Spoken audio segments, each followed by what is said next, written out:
Ibu akan lanjutkan materi terkait dengan induksi elektromagnet pada subbab induktor, induktansi, dan transformator.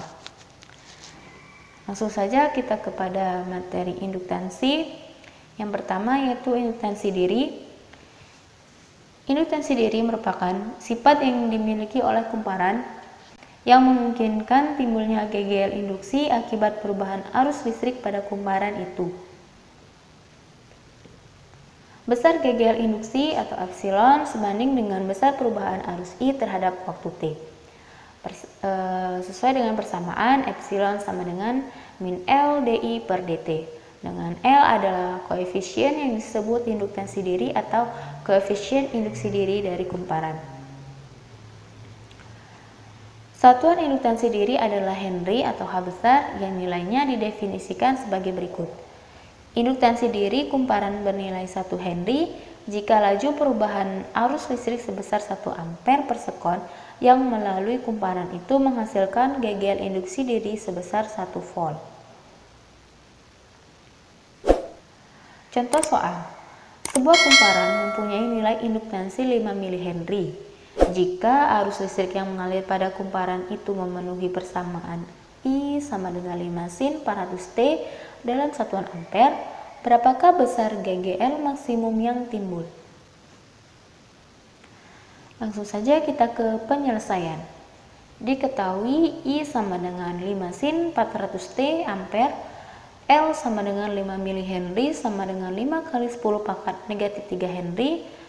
Kita gunakan formulasi E, epsilon sama dengan min L dI per dt, dengan dI per dt sama dengan turunan dari I tadi 5 kali 400 cos 400 T sama dengan 2000 cos 400 T diperoleh epsilon sama dengan rumus ini tadi kita masukkan L-nya minus L-nya 5 kali 10 pangkat negatif 3 minus dari rumus dikali dengan dI per dt tadi 2000 cos 400 T, maka didapatkan hasil sama dengan minus 10 cos 400 T volt.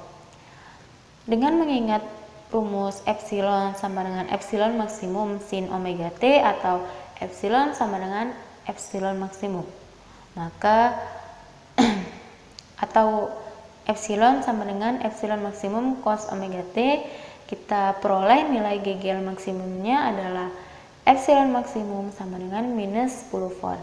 Kita ambil dari nilai yang ini. Maka didapatlah GGL induksi maksimumnya sebesar minus 10 volt. Kemudian induktansi pada solenoida dan pada toroida. Induktansi diri pada solenoida yang panjang dirumuskan dengan L sama dengan mu 0 AN kuadrat per L. Sedangkan pada toroida induktansi dirinya L sama dengan mu 0 AN kuadrat per 2 pi A.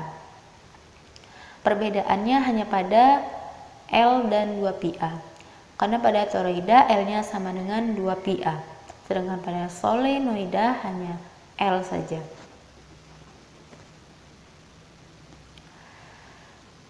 Kemudian yang kedua, energi yang tersimpan dalam induktor.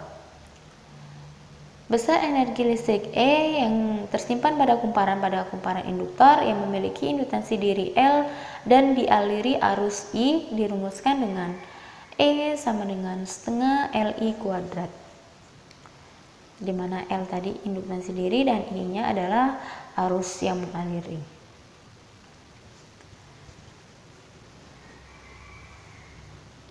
Langsung ke contoh soal. Sebuah solenoida panjang dengan luas penampang 1 cm kuadrat memiliki 1000 lilitan. Jika panjang solenoida itu 100 cm, berapakah induktansi solenoida itu? Jika diketahui mu 0 sama dengan 4 pi kali 10 negatif 7 Henry per meter.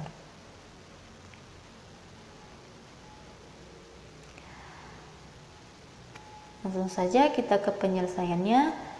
Sudah diketahui bahwa hanya 1 cm kuadrat kita jadikan meter menjadi 10 pangkat negatif 4 meter.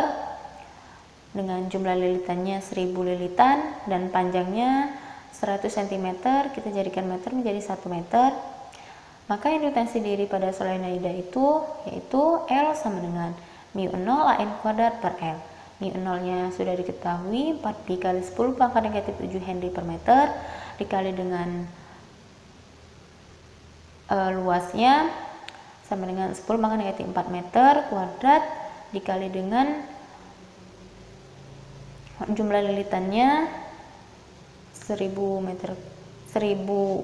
lilitan, kita kuadratkan dibagi dengan L nya 1 meter, maka dapatlah hasil 4pi kali 10 pangkat negatif 5 Henry.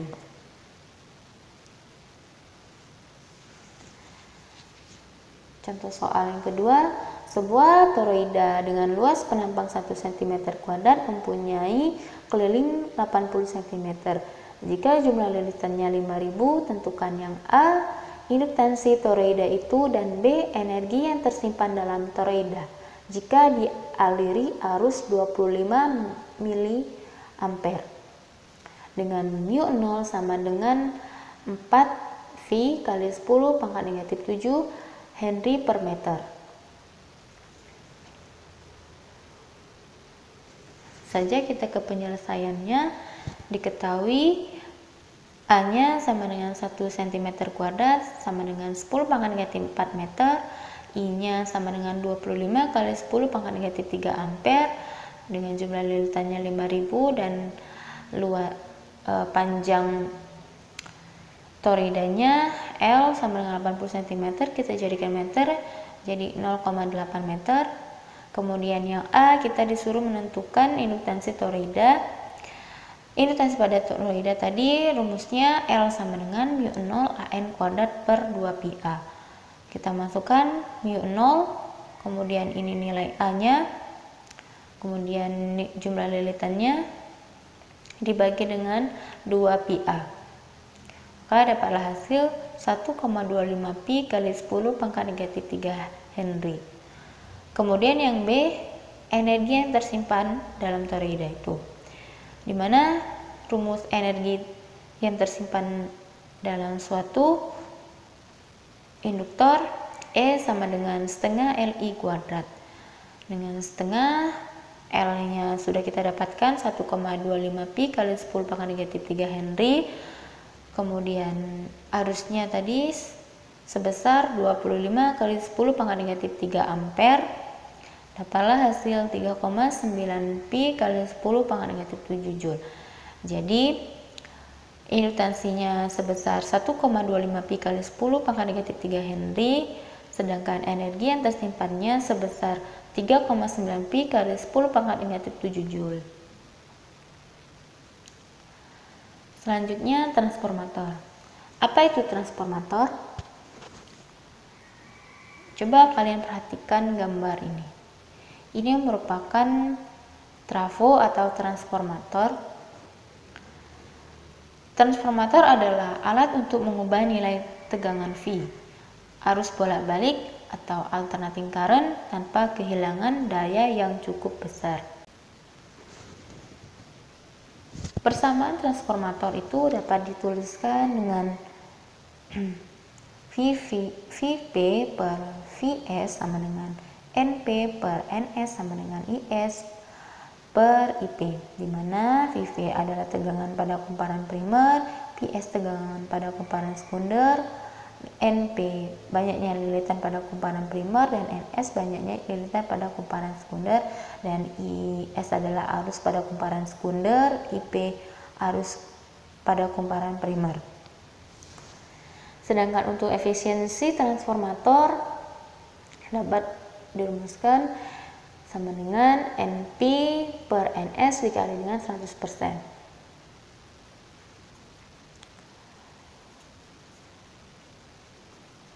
Kemudian jenis-jenis transformator berdasarkan pengubah tegangan itu ada dua, step up dan step down. Di mana step up ini berfungsi untuk menaikkan tegangan atau memperbesar tegangan bolak-balik suatu sumber. Ciri-cirinya yaitu tegangan pada kumparan primernya lebih kecil dari tegangan pada kumparan sekunder. dan jumlah lilitan pada kumparan primernya lebih kecil dari jumlah lilitan pada kumparan sekunder, dan arus pada kumparan primer lebih besar dari arus pada kumparan sekunder. Yang kedua, transformator step down itu digunakan untuk menurunkan atau memperkecil tegangan bolak-balik suatu sumber, di mana ciri-cirinya adalah tegangan pada kumparan primer lebih besar dari tegangan pada kumparan sekunder, dan jumlah lilitan pada kumparan primer lebih besar dari jumlah lilitan pada kumparan sekunder, dan arus pada kumparan primer lebih kecil dari arus pada kumparan sekunder. Contoh soal. Sebuah trafo memiliki efisiensi 90%. Jumlah kumparan primernya 2000 lilitan, sedangkan jumlah lilitan sekundernya 1000 lilitan.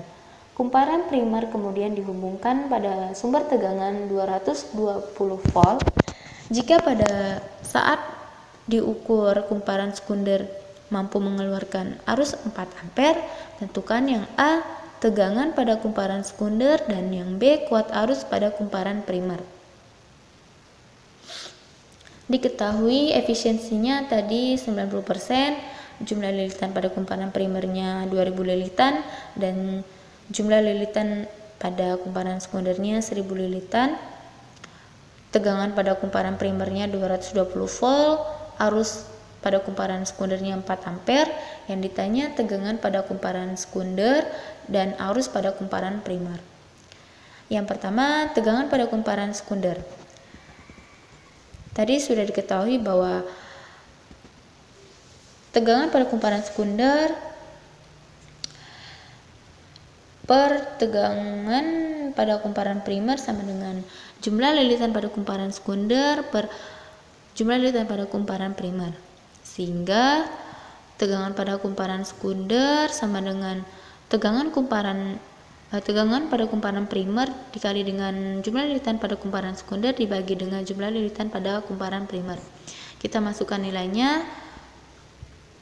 Tegangan pada kumparan primernya sebesar 220 volt dikali dengan jumlah lilitan pada kumparan sekundernya 1000 lilitan dibagi dengan jumlah lilitan pada kumparan primernya 2000 lilitan, sehingga dapatlah 110 volt. Kemudian tegangan pada kumparan sekunder, arus pada kumparan sekunder.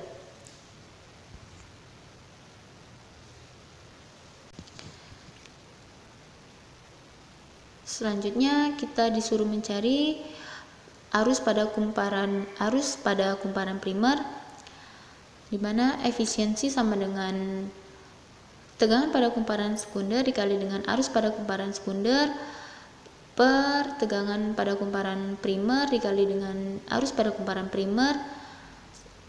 Di sini kita diminta untuk mencari arus pada kumparan primer.